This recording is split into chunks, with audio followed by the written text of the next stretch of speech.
If you are a Eurovision or Céline Dion fan, or both like me, then you must know this song and performance.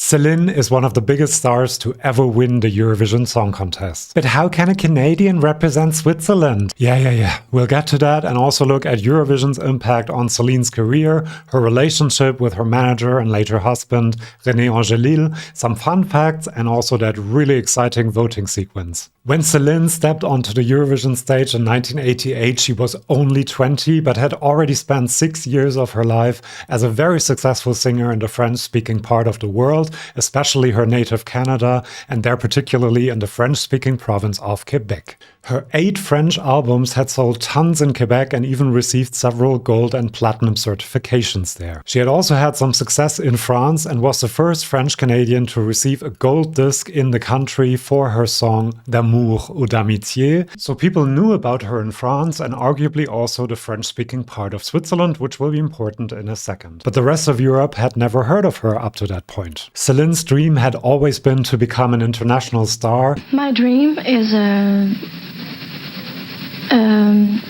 to be international star. This was her first interview in English and she had just started to learn the language. Her manager René Angelil tried everything in his power to make her dream come true, and he looked for ways to promote her and make her incredible voice known internationally. In 1982 she participated in and won, of course, the Yamaha World Song Festival in Japan with the song Tellement j'ai d'amour pour toi.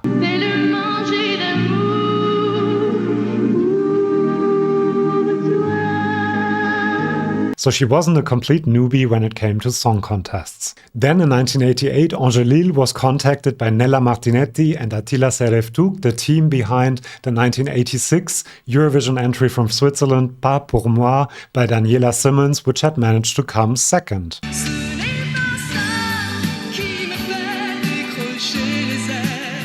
Sereftuk had heard a snippet of one of Celine's songs and was immediately convinced, unsurprisingly, and wanted her to sing one of his songs at Eurovision. Angelil first refused because Celine had some concerts lined up in Quebec at the time, but then realized quite quickly the great potential that Eurovision was for her career. So the song was recorded in only 3 takes in Montreal and submitted just in time for the deadline of the Swiss national final.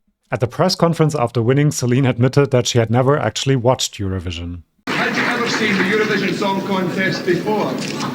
Oh no, I heard about this fabulous contest. But you hadn't seen it? But it's not popular in Canada. The Swiss national final did not have any restrictions on the nationality of the singer, just like Eurovision itself, and so she was able to participate in it and promptly won for la Suisse romande. Tout d'abord, je veux vous dire que je suis très émue. Je suis très contente aussi, et puis je veux vous dire que je vais faire tout mon possible, de mon mieux surtout, pour représenter le mieux possible la Suisse en Irlande. So she won for the French-speaking part of Switzerland, where she was already kind of known. In the Swiss national final, each language region sent a few songs to compete for the right to represent Switzerland at Eurovision. She won the national final with a smaller margin than her future superstardom would suggest, but more in that lane later. There were always questions about a Canadian representing Switzerland, even during Eurovision week, but she answered them very graciously. Have you ever been to Switzerland? Yes. And I want to thank you too for the support and Swiss people, Switzerland, to give me the chance to represent them. I thank them very, very much tonight because they gave me that chance. Celine arrived in Dublin, the host city of Eurovision that year, one of the favorites to win, and quickly rose in the odds when it became apparent that her vocal chops were something to be reckoned with, which became very apparent during the rehearsals.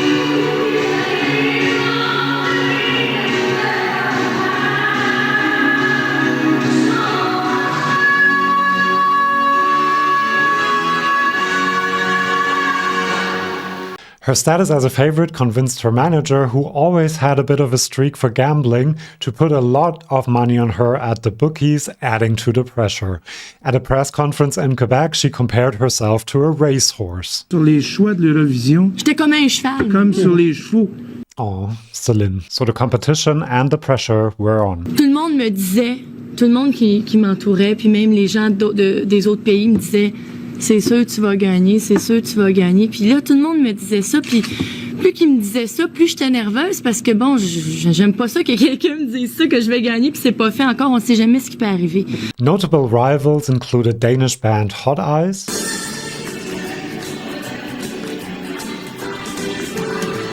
Scott Fitzgerald for the United Kingdom,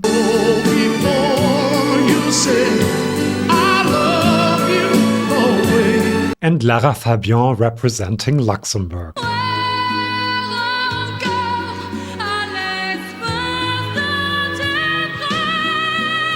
Fabian was often dubbed Céline Dion 2.0 because of a successful career singing in French and similar genre choices. Much has been said about Celine's impressive performance, impeccable vocals, and horrendous outfit.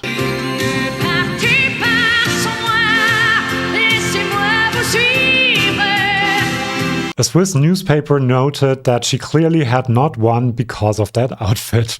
The hosts in Ireland also didn't treat her that well because for the postcard introducing her song, she was put on a tractor in some kind of a muddy field. The kinds of things you do for international superstardom. If you think her victory at Eurovision was certain, you would be wrong. The voting was incredibly close, prompting the host to say, I have to tell you that we employed Agatha Christie to write the script for tonight.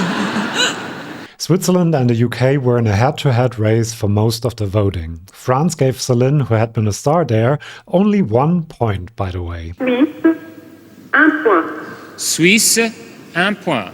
Switzerland, 1 point. Merci, hein? By the time only 2 juries were left to vote, the United Kingdom was leading Switzerland by 14 points. But then the penultimate jury from Portugal only gave 3 points to the United Kingdom and then did this. And Switzerland, 6 points. Switzerland, 12 points. La Suisse, 12 points. We have a very close situation. I'm not sure if we can have a quick look at the top 5 again, but there's 5 points in it, I can tell you, between the United Kingdom and Switzerland. So can Scott Fitzgerald hang on by the skin of his teeth, or will Céline Dion catch up? She's only got to make up 5, so it's all to play for. The last jury from Yugoslavia gave Switzerland 6 points. Switzerland, 6 points. Switzerland, 6 points. Suisse, 6 points. Just enough to squeak by the United Kingdom by a single point, which also meant that if the UK got 7, 8, 10 or 12 points from Yugoslavia, they would win. But Yugoslavia gave 7, 8 and 10 points to other countries, causing much excitement in the audience. Norway, 10 points. Norway, 10 points. Norvège, 10 points. And then this happened. And finally, France.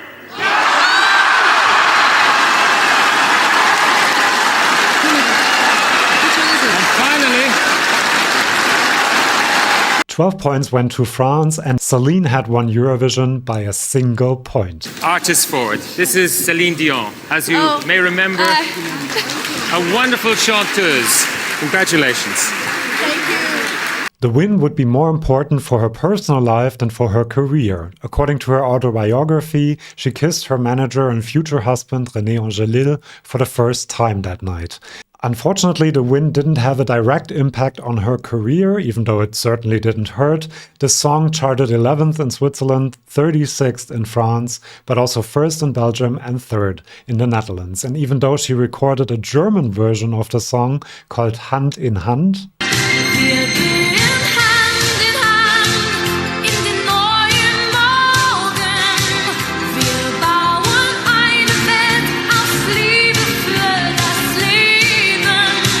It did not make it to any other charts. However, a year later, Celine got a record deal in the US, winning Eurovision probably helped convince the label, and she was able to record her first English-language album Unison, which includes her first big hit, Where Does My Heart Beat Now?, which she also performed at Eurovision 1989. Unison was the beginning of her impressive international career, which boasts 5 Grammys and 2 Oscars.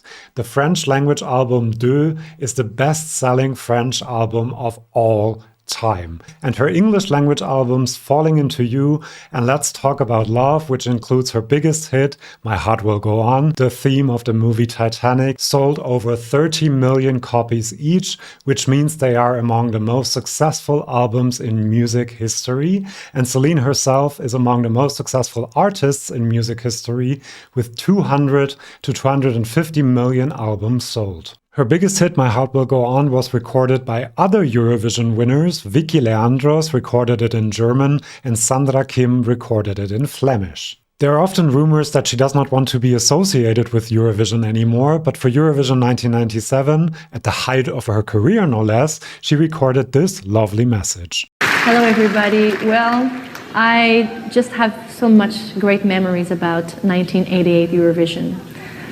It's been a great moment. It's been part of my life, and it's been just so many very emotional experience. I know how you must feel right now, and I would like to say to all of you, good luck, have a good time, to all the participants, and just go for it. Have a good time, good luck, and I'm with you, like always. Bye-bye. To this day, Ne partez pas sans moi is the last song in French to win the Eurovision Song Contest, and it was also the last song to win for Switzerland until Nemo broke the code in 2024. And now there are even rumors that Celine might perform at Eurovision 2025 in Basel, Switzerland. And if you only know Celine's English songs, here's a list of French songs I highly recommend. Thank you so much for watching this video. I hope my love for Eurovision and for Celine shone through. Do subscribe to my channel. I have lots of videos on the Eurovision Song Contest, so if you don't want to miss out, you gotta subscribe. And if you do that, I will see you in my next video. See you then, and bye bye.